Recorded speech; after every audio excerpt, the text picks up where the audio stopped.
Welcome to my educational ideology as part of the EDU 224 module. This module has focused on a variety of educational ideologies from a range of different economical, historical, political and social factors. An ideology in an educational context is a system of beliefs about the disposition of education. Prior to this module, my perception of education was limited to what I have experienced myself, both through my education and my placement observations. My experience of school reflected two distinct roles for teaching and learning. The teacher will provide control and order to the classroom whilst imparting knowledge to the learners. This was seen as the best preparation for the regular assessments I was subject to. I believe my education could have been a lot more fulfilling if there was not such an emphasis on standardised testing and behaviourist pedagogies. I found the sheer frequency of assessments demotivating. I agree with Ken Robinson, who believes mainstream education is alienating millions of kids who don't see any purpose in going to school. My school experience was entirely different to approaches which now inform my own educational ideology. I have moved away from approaches which prioritise standardised testing and knowledge to a child-centred perception of education. Similarly to Alexander, I believe that education should attend to both the developmental needs of children and to the condition of the society in which they are growing up. This means I would prioritise developing the four principles he identifies for educating the individual. The first is well-being, where schools should attend to the children's capabilities, needs, hopes and anxieties. Second, provision should secure children's active, willing and enthusiastic engagement in their learning. Third is to empower children through the promotion of knowledge, understanding, skill and personal qualities. Finally, the fourth aspect of Alexander's principle is autonomy. Teachers should enable individuals to establish who they are and to what they might aspire. In Finland, the holistic development of the child is very important. With children not starting formal schooling until the age of 7, children are given adequate space and time to develop neurophysiological, social and emotional capacities. I believe by delaying the starting age, children will be afforded the opportunity to learn more through experience, and I think exposing children to the benefits of play should be more common in English schools. Research from Whitebread has shown that allowing children more years to play makes a difference to academic performance and, arguably most importantly for me, the well-being of the child. Common in both English and Finnish education systems is the autonomy of teachers. However, I believe the Finnish education system executes this concept more effectively because of their views and assessments. In Finland, they only have one high-stakes test to determine college readiness. In comparison, in England, the quantity of assessments held in high esteem by Gove and Morgan can lead to biased teaching. In my opinion, Finnish teachers are afforded more freedom to teach thematically, and this, I believe, is an essential pedagogy to adopt when teaching children holistically. Steiner described this concept as head, heart and hands.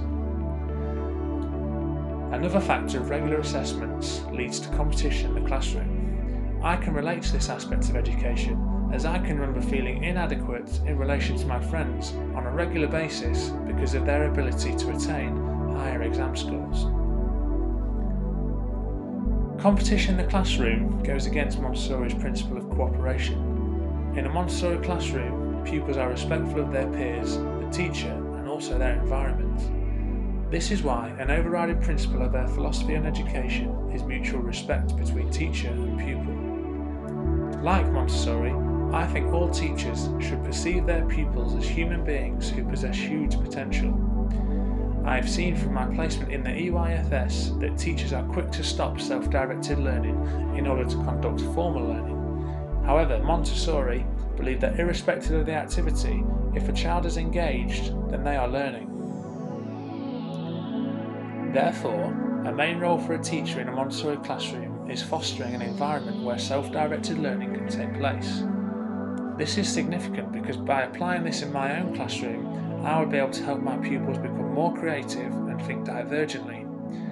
Like Ken Robinson, I think these characteristics are vital for helping children prepare for a future which is uncertain. Learning by discovery can teach children self-reliance, and achieving a high level of self-discipline is an imperative aspect of Montessorian theory. Alternative forms of education are becoming more popular in modern society. Homeschooling has become popular with some families who are sceptical about the proficiency of mainstream education. Having reviewed the concept of homeschooling, my perspective has changed. Previously, I had a narrow perception of homeschooling, and I believe pupils who are homeschooled would be deprived of the opportunity to socialise with the ever-diversifying society that we live in. However, this module has taught me that homeschooling is not just confined to the home. Many parents use museums, galleries, and the internet to provide an individualised and holistic education led by their child. This is important because when recalling my education, my most worthwhile learning took place on a range of school trips to theatres, sporting events, and industry tours. In my classroom, I would highly value the opportunity to support learning by taking my pupils on school trips. With the homeschooling movement gaining popularity, the support offered to parents is becoming more extensive. Many parents belong to an organisation, such as Education Otherwise, where homeschooled families can communicate ideas, problem solve, and support one another. I think English education should be more collaborative. In Finland, the strong partnerships between schools creates professional learning communities which are integral to sharing and spreading good practice in a collaborative manner. In my opinion, because English education is run on market-based principles, schools are effectively competing against each other, so good practice is not reticently shared. Another aspect which resonates with my ideology is how Finnish society regards vocational routes equally with an academic route. I felt during my education, the vocational route I took into sports coaching is regarded less by society, and a lot of universities do not accept vocational qualifications. This meant for many years I believed that attending a university would not be possible because of the vocational routes I chose at an earlier age. Furthermore, I think education in England should take inspiration from the Waldorf curriculum. By teaching children to care for the environment, children will naturally be respectful of nature, not only for their time in education, but also throughout their lives.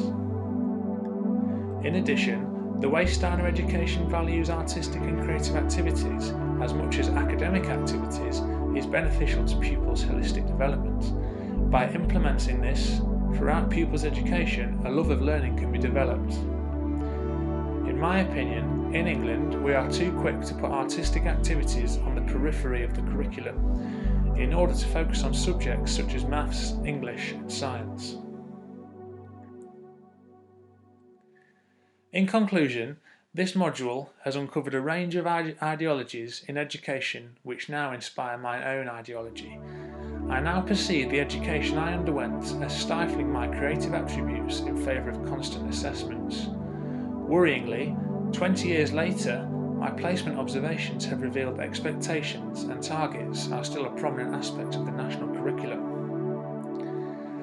I would like to adopt an altruistic teaching style which incorporates ideas from Montessorian education, Finnish education, Steiner education, and aspects of homeschooling to create a holistic education for my pupils. More specifically, I believe by starting formal schooling at a later age, introducing a curriculum that reaps the benefits of play, reducing standardised testing, and self-directed learning are all achievable concepts which contribute towards the holistic development of pupils. I hope by the time I am a qualified teacher, these visions have been made a reality by the English education system.